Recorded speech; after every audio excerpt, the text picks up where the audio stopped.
নমস্কার বন্ধুরা, তোমাদের ঝুমা কুকিং চ্যানেলে অনেক অনেক স্বাগত জানিয়ে আজকের নতুন কোনো রেসিপি নিয়ে এসেছি। কী নিয়ে এসেছি দেখো, আজকে ডিম নিয়ে এসেছি। আজকে ডিমের তরকারি করে দেখাবো। দেখো 8টা ডিম নিয়ে এসেছি, ডিম দিয়ে তরকারি করে দেখাবো। চলো সবার প্রথম আমরা রান্নাঘরে যাওয়া যাক।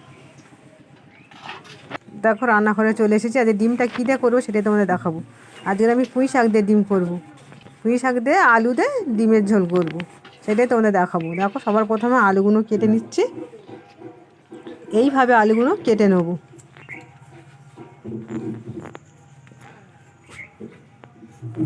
এইভাবে আলুগুলো কেটে নেবো। দেখো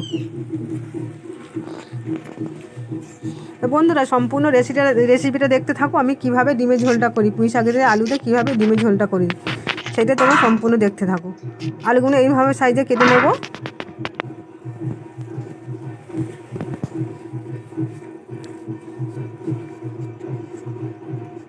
দেখছো বন্ধুরা, এইভাবে আলুগুলো কেটে নেব।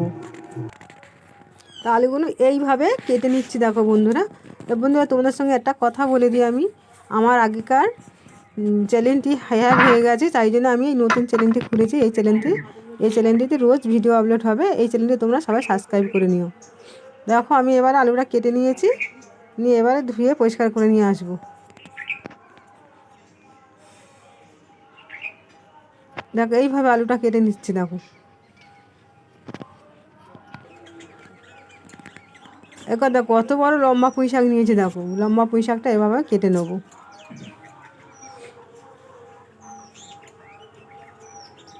দেখ এইভাবে পুঁই শাকগুলো ছোটো ছোটো করে কেটে নেবো। এরমভাবে কেটে নেবো পুঁই শাক দিয়ে। তা বন্ধুরা তোমরা এইভাবে ডিমের রেসিপিটা বাড়িতে করে খেয়ে দেখবে, ভালো লাগবে খেতে। পুঁই শাক দিয়ে, পুঁই শাকের ডাঁটা দিয়ে। আমি পুঁই শাকের আঁশটা ছাড়ালাম না, মনে করলে তোমরা ছাড়িয়ে নিতে পারো। পেঁয়াজ টমেটো কাটা হয়ে গেছে।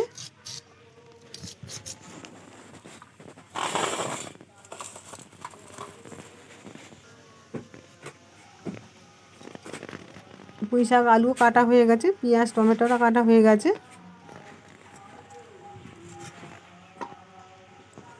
এবার দেখো আদা কেটে নিচ্ছি, রসুনও ছাড়িয়ে নেবো।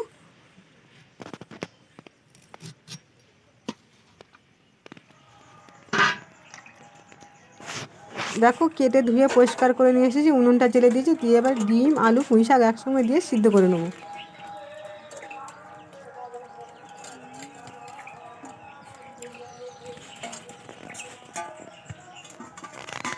দেখো আমি কড়াইতে 7টা ডিম দিয়ে দিলাম। আমি 8টা ডিমের কথা বলেছিলাম, কিন্তু একটা ডিম ফেটে গেছে বলে ওই জন্য আমি 7টা ডিম সিদ্ধ করে নেবো। একটা ডিম আমি আমলেট করে নেবো। একটু নুন দিয়ে চাপা দিয়ে দেবো সিদ্ধ করার জন্য। আজকে রান্নাটা আমি উনুনেই করছি। দেখো ওদিকে ডিম আলুটা আমার সিদ্ধ হয়ে গেছে, তুলে নিচ্ছি। দেখো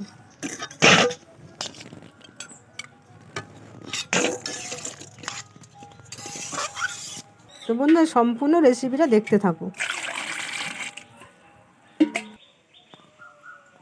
ডিমটা সিদ্ধ করে একটু জল দিয়ে দিলাম, ঠান্ডা জল দিয়ে ডিমটা ছাড়িয়ে নিয়েছি। নিয়ে কড়া বসিয়ে তেল দিয়ে দিলাম। তেলতে একটু নুন দিয়ে দিলাম, একটু হলুদ দিয়ে দিলাম। দিয়ে আবার ডিমগুলো ভাজা করে নেব।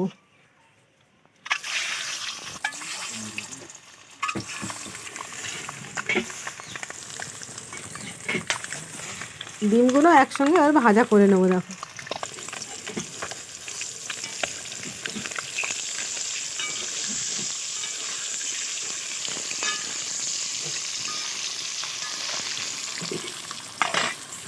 ডিমগুলো আমার ভাজা প্রায় হয়ে গেছে, এবার এগুলো তুলে নেব।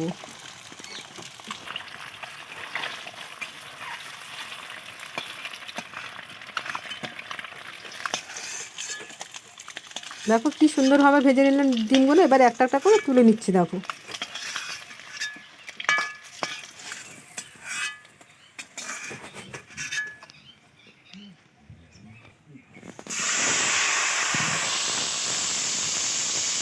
কি সুন্দরভাবে ভেজে নিলাম। দেখো এবারে ওই ডিম ভাজার তেলে পুঁই শাকগুলো দিয়ে একটু ভেজে নেব। পুঁই শাকের ডাঁটাগুলো এবারে ভেজে নেবো একটু তেল দিয়ে। খুব ভালো করে ভাজার দরকার নেই, একটু হালকা করে ভেজে নিতে হবে।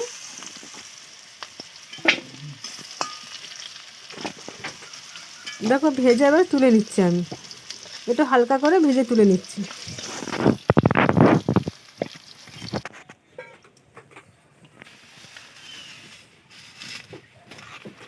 এবার দেখো ফের কড়াতে তেল দিয়ে দুটো তেজপাতা দিয়ে দিলাম,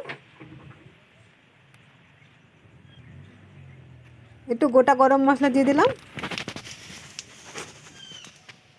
দুটো সাদা জিরে দিয়ে দিলাম, দিয়ে এটা ফোড়ন দিলাম, যেটা একটু হালকা ভেজে নেবো।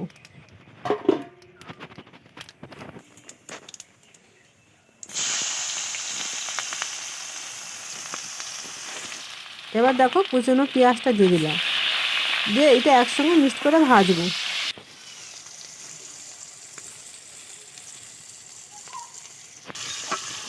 দেখেছো বন্ধুরা, এক হাতে জাল দিচ্ছি আর এক হাতেও না রান্না করছি। আবার দেখো পেঁয়াজটা আমি হালকা ভেজে নেবো।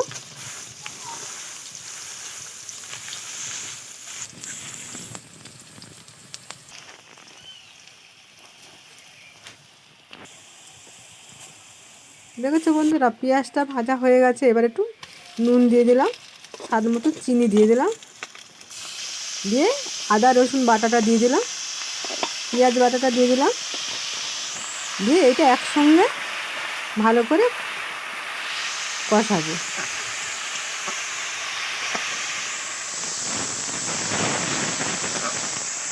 একসঙ্গে এটা মিক্স করে ভালো করে কষিয়ে নেব।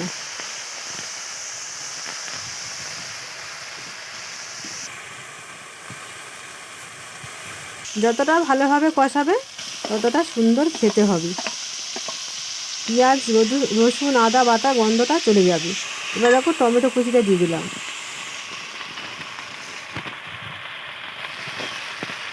দিয়ে টমেটো কুচি দিয়ে একসঙ্গে মশলাগুলো দিয়ে ভালো করে কষিয়ে নেব। এবারে হলুদ গুঁড়ো দিয়ে দিলাম,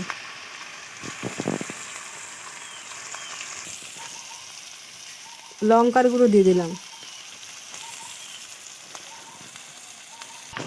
জিরের গুঁড়ো দিয়ে দিলাম, ধনের গুঁড়ো দিলাম, আর নুনটা আমি আগেই দিয়ে দিয়েছিলাম। দিয়ে এটা একসঙ্গে ভালো করে কষিয়ে নেব। দেখেছো বন্ধুরা কত সুন্দরভাবে আমি কষাচ্ছি। তা বন্ধুরা এইভাবে পুঁই শাকের ডাঁটা দিয়ে আলু দিয়ে ডিম দিয়ে ঝোল করে খেয়ে দেখবে বাড়িতে কতটা সুন্দর লাগে খেতে।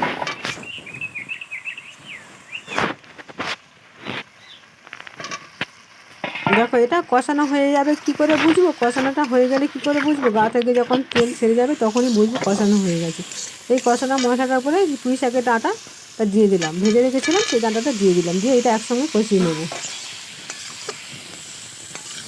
এবার দেখো সিদ্ধ করা আলুটাও দিয়ে দিলাম, দিয়ে এই দুটো জিনিস পুঁই শাকের ডাঁটা আলু দিয়ে মশলার সঙ্গে একসঙ্গে ভালো করে কষিয়ে নেব। তোমরা এইভাবে কষিয়ে নেবে বাড়িতে।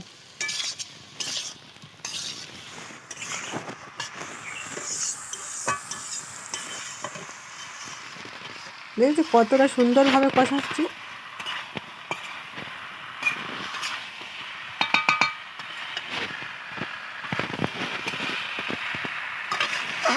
যতটা ভালোভাবে কষাবে ততটাই তরকারিটা সুন্দর লাগবে খেতে, খুব সুস্বাদুও লাগবে। দেখো বন্ধুরা কতটা সুন্দরভাবে কষিয়েছি, দেখে যেন জিভে জল আসছে না, এত সুন্দরভাবে কষিয়েছি।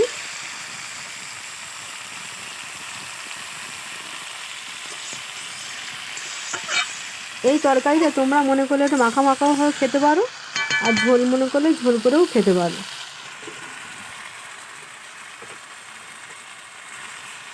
আর যদি মনে করো আমি কষা কষা খাবো তাও খেতে পারো, কোনো অসুবিধা নেই, কেন ডাঁটা আলু পুঁই শাক সবই তো সিদ্ধ করা।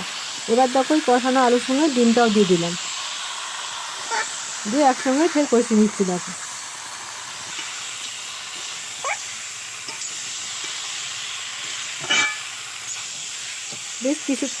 বেশ কিছুক্ষণ কষানোর পর তারপরে জল দিয়ে দেবো।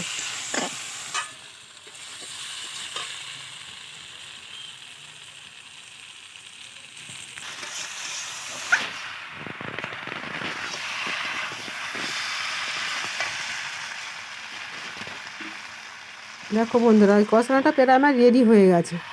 এবার আমি কি জল দিয়ে দেবো।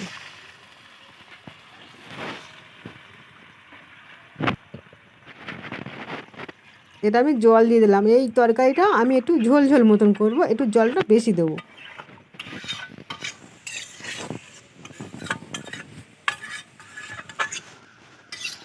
দেখেছো বন্ধুরা কত সুন্দর একটা কালার এসেছে তরকারি।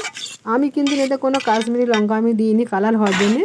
আমি যা ঘরোয়া মশলা তাই দিয়ে আমি তরকারিটা করলাম, কত সুন্দর কালার এসছে দেখো।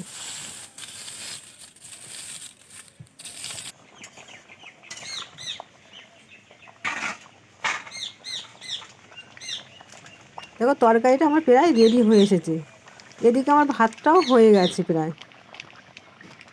এই জোড়া উনুনে রান্না করলে রান্নাটা খুবই তাড়াতাড়ি হয়ে যায়।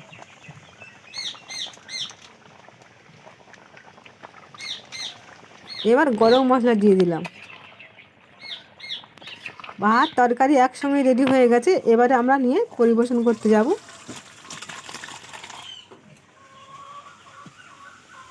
এবার তরকারিটা আমার হয়ে গেছে, নামিয়ে নিচ্ছি দেখো। একটা পাত্রে ঢেলে নিলাম। তা বন্ধুরা এই ভিডিওটা যদি ভালো লাগে সাবস্ক্রাইব লাইক কমেন্ট করতে যেন ভুলো না। আর অনেক অনেক করে